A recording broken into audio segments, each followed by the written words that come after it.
જિલ્લા પંચાયતના સદસ્યએ ચેકડેમમાં ગેરરીતિ આચરી હોવાના આક્ષેપ સાથે જિલ્લા વિકાસ અધિકારીને આવેદનપત્ર આપવામાં આવ્યું છે।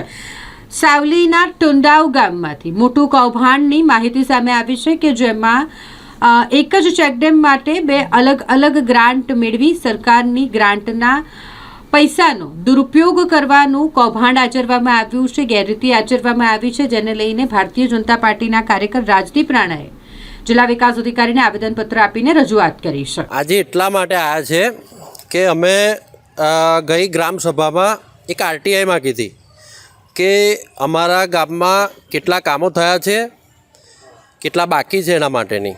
તો એ આરટીઆઈમાં જવાબમાં અમને એક ધોરા દિવસે તારા દેખાઈ જાય એવી ઘટના દેખવામાં આવી કે બે ચેકડેમ ટુંડાવની સીમમાં, એટલે અમે એ બે ચેકડેમની તપાસ કરવા માટે ગયા। 5-5 લાખના બે ચેકડેમ, બંને 5-5 લાખનું પેમેન્ટ પણ આપી દીધું છે। બંને ચેકડેમ કઈ છે શોધવા માટે અમે સ્થળ સ્થિતિ પર ગયા તો એક ચેકડેમ બનાવેલો છે, એક તો ગાયબ જ છે। સ્થળ સ્થિતિ પ્રમાણે કોઈપણ જગ્યાએ ચેકડેમ નથી।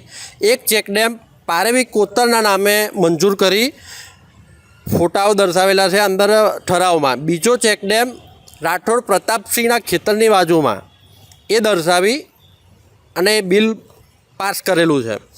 બંને ચેકડેમમાંથી એક ચેકડેમ તો ગાયબ જ છે, ચોરી તો છે જ। એના ઉપર સીના ચોરી એવી છે કે બીજો જે ચેકડેમ બનાવ્યો છે એમાં એમની જે જમીન મિલકત આવેલી છે મોટા પ્રમાણની, તેમાં પાણી એમના ખેતરમાં પાણીનો ઉપયોગ કરી આર્થિક લાભ એમને મળે તે માટે સ્વ ઉપયોગ માટે જે ખર્ચેલી આ 5 લાખ રૂપિયાની જે ચેકડેમની ગ્રાન્ટ છે તેમના બિલકુલ ખેતરની બગલમાં એ ચેકડેમ બનાવેલો છે।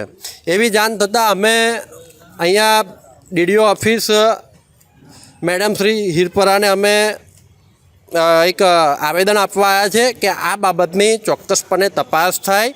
આ કોંગ્રેસના જિલ્લા પંચાયતના સભ્ય ડૉક્ટર પેરે સાહેબ રાઠોડ અને રણજીતભાઈ રાઠોડ જેઓ ભાઈઓની આજુબાજુ મિલકત, ચેકડેમની આજુબાજુ મિલકત એમની જ છે, બીજા કોઈને આ ચેકડેમનું એક ટીપું પણ પાણી મળી શકે એવી શક્યતા નથી। અને બીજી વાત એવી કહેવા માગીશ કે આ કોંગ્રેસના પ્રદેશ અધ્યક્ષ જે હાલ જન આક્રોશની જે રેલી લઈને જે બધી પબ્લિકને આક્રોશ માટે ઉશ્કેરી રહ્યા છે, એમને હું કહેવા માગીશ કે તમારા આ જિલ્લા પંચાયતના સભ્યની તપાસ કરી અહીંયા આક્રોશ કરવાની જરૂર છે, તો મને સાથ સહકાર આપો એવી અમિતભાઈ ચાવડાને હું નમ્ર અપીલ કરું છું। સમગ્ર વિષય એવો છે કે સાવલીના ટુંડાવ ગામે અમે એક આરટીઆઈ બાબતે આપી હતી ગ્રામ પંચાયતમાં અરજી। તો આરટીઆઈના આધારે અમને જાણવા મળેલ કે બે ચેકડેમ ટુંડાવ ખાતે બનાવવામાં આવેલા છે કાગળ ઉપર, પણ અમે સ્થળ સ્થિતિ પર ગયા તો એક જ ચેકડેમ મળી આવ્યો અને એક ચેકડેમનું ઉચાપત થયેલું અમને જણાયું। જે બાબતે અમે આજરોજ ડીડીઓને આવેદનપત્ર આપી તપાસ કરવા માટે અરજી આપી છે।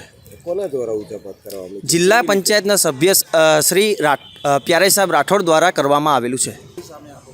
સમગ્ર મામલો કે જે ગ્રામસભા ગ્રામ પંચાયત દ્વારા યોજવામાં આવે છે તેમાં અમે તપાસ માટે એક આરટીઆઈ કરી 5 વર્ષમાં છેલ્લા કેટલા કામ થયા છે ગ્રામ પંચાયત દ્વારા, જેની અંદરથી અમને જાણ થયેલી કે ટુંડાવ ગામે બે પ્રતાપસિંહ રાઠોડના ખેતરની બાજુમાં તથા એક પારેવી નદીના કોતરમાં બનાવેલું છે। ત્યાં સ્થળ સ્થિતિ પર જતાં અમને એક જ ડેમ મળી આવેલો છે અને એક ડેમ તો ખાલી કાગળ પર જ છે, જેના 5-5 લાખ રૂપિયા બંનેના ચૂકાઈ ગયેલા છે। જેથી કાયદેસર તપાસ કરી યોગ્ય તે પગલાં લઈ અને તેઓને તાત્કાલિક સસ્પેન્ડ કરવામાં આવે અને તેઓની પર ફોજદારી રાહે કાર્યવાહી કરવામાં આવે તે માટે અમે આજરોજ ડીડીઓ મેડમને અરજી આપી છે।